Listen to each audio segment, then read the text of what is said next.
Right Naresh. So ఉమ్మడి AP రెండు రాష్ట్రాలుగా విడిపోయి 10 ఏళ్లు అయిపోతుంది. సో దీనికి సంబంధించి ఏపీ అయితే తీవ్రంగా నష్టపోయిందనే చెప్పాలి. కేంద్రం ఆదుకుంటానని చెప్పింది కానీ అది మాటలే కానీ చేతల్లో లేదు అని చెప్పేసి తెలుస్తోంది. అండ్ ఆర్థిక పరంగా చూస్తే మాత్రం చాలా తలకిందులైంది ఏపీ అని మాత్రం అర్థమవుతోంది. రైట్, చూద్దాం. ఉమ్మడి ఏపీ రెండు రాష్ట్రాలుగా విడిపోయి 10 ఏళ్లు కావస్తోంది. ఇప్పటికీ రాష్ట్రాన్ని విభజన కష్టాలు వెంటాడుతున్నాయి.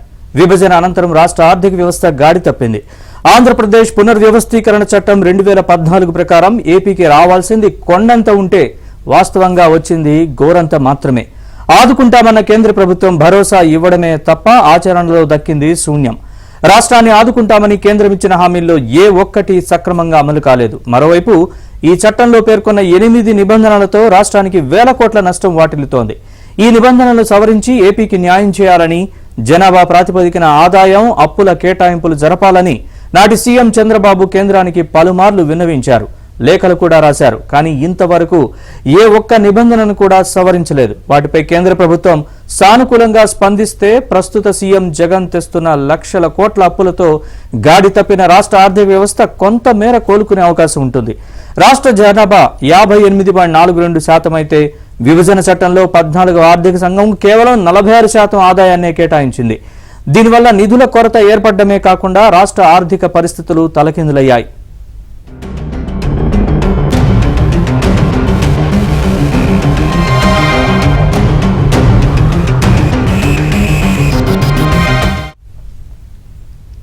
ఇక 2020-21 నుంచి 15వ ఆర్థిక సంఘం అమల్లోకి వచ్చింది. 14వ ఆర్థిక సంఘంలో జరిగిన అన్యాయాన్ని జగన్ సర్కార్ ప్రశ్నించకపోగా 15వ ఆర్థిక సంఘం నిధులను ఇష్టారీతిగా వాడేశారు. కేంద్రం ప్రతి నెల రాష్ట్రానికి ఇచ్చే రెవెన్యూ లోటు గ్రాంట్ నిధుల కింద 15వ ఆర్థిక సంఘం 30,500 కోట్లు కేటాయించింది. వీటిని 5 ఏళ్ల పాటు సమానంగా వాడుకోవాలి. అంటే ఏడాదికి 6,100 కోట్లు చొప్పున వాడాలి.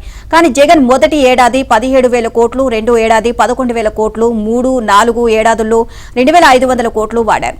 ఇవి చాలకపోవడంతో 4వ ఏడాది విభజన హామీ కింద రావాల్సిన రెవెన్యూ లోటు 10,000 కోట్లు తెచ్చి వాడేశారు. ఇక విభజన నాటి రెవెన్యూ లోటు కింద ఏపీకి ఇంకా 11,000 కోట్లు రావాల్సి ఉంది. విభజన నాటికి ఉమ్మడి ఏపీ సాధించిన 9,15,852 కోట్ల జీడీపీలో ఏపీకి 4,64,272 కోట్లు అంటే 50.69% మాత్రమే కేటాయించారు. ఇదే అంశానికి సంబంధించి మరింత సమాచారాన్ని మా కరెస్పాండెంట్ సత్యాన్ని అడిగి తెలుసుకుందాం.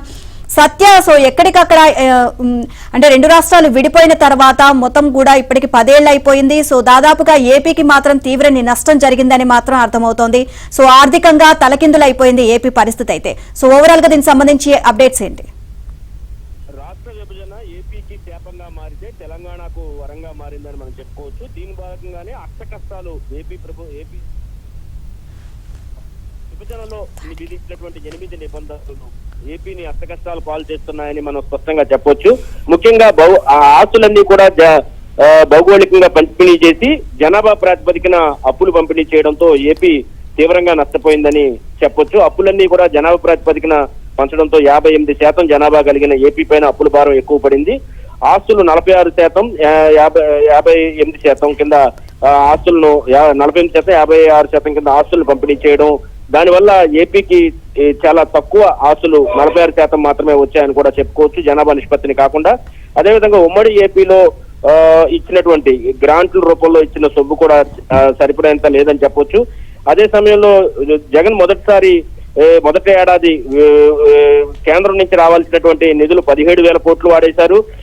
తర్వాత ఏడాది 11,000 కోట్లు, తర్వాత ఏడాది 2,500 కోట్లు. రీసెంట్ గా కూడా రెవెన్యూ లోటు రావాల్సిన రెవెన్యూ లోటు 10,000 కోట్లు కూడా వాడేసిన పరిస్థితి అయితే ఉంది. ఈ మొత్తం కూడా 5 ఏళ్ల నిడివిలో 30,500 కోట్ల రూపాయలు 15వ ఆర్థిక సంఘం నిధులుగా వాడాల్సి ఉండగా మొదటి 3 ఏళ్లలోనే వీటిని హాంపర్ట్ చేసేసిన పరిస్థితి అయితే ఉంది.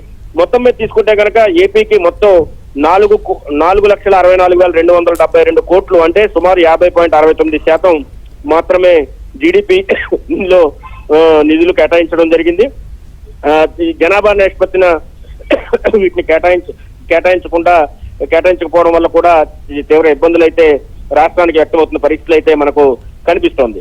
అది విభజన నాటికి 2013-14 నాటికి తెలంగాణ తలసరి ఆదాయం 1,12,162 కాగా ఏపీ తలసరి ఆదాయం 82,870. ఇద్దరి మధ్య తలసరి ఆదాయం తేడా 30,292 ఉండడంతో ఏపీ చాలా ఇబ్బందుల్లోకి వెళ్ళిపోయిందని చెప్పుకోవచ్చు. ఇక అశాస్త్రీయంగా ఆదాయం కేటాయించడం కావచ్చు, భౌగోళిక ప్రాతిపదికన ఆస్తుల విభజన కావచ్చు, జనాభా ప్రాతిపదికన అప్పులు పంచడం కావచ్చు, వినియోగం ప్రాతిపదికన విద్యుత్ వాటాలు వేయడం కావచ్చు. ఎందుకంటే హైదరాబాద్ తెలంగాణకు వెళ్లిన మూలంగా అక్కడ విద్యుత్ వాడకం ఎక్కువగా ఉండడం వల్ల వినియోగం వాడకన పంపిణీ చేయడం, పన్నుల్లో కూడా తేడా చూపించడం, సింగరేణి కేటాయింపులో కూడా ద్వంద్వ వైఖరి వహించడం, ఏపీ పైనే వేల కోట్ల అప్పుల భారం దీంతో పడిపోయిన పరిస్థితి అయితే ఉంది. అదేవిధంగా పెన్షన్ రుణాలు ఏవైతే ఉన్నాయో వాటిని కూడా జనాభా ప్రాతిపదికన పంచడంతో ఏపీ ప్రభుత్వం పైనే అత్యధికంగా ఈ భారం అంతా పడిపోయింది. వీటిని సరిచేయాలని అనేక మార్లు మాజీ ముఖ్యమంత్రి చంద్రబాబు నాయుడు కేంద్రానికి లేఖ రాశారు. ఇప్పటికైనా సరిచేయకపోతే రేపు అధికారంలోకి ఏ పార్టీ వచ్చినా గానీ ఏపీ మనుగడ సాధించాలంటే ఈ అష్ట కష్టాల నుంచి బయటపడాలంటే కష్టంగా మారే ప్రమాదం ఉందని నిపుణులు చెబుతున్న పరిస్థితి అయితే ఉంది. Thank you Satya.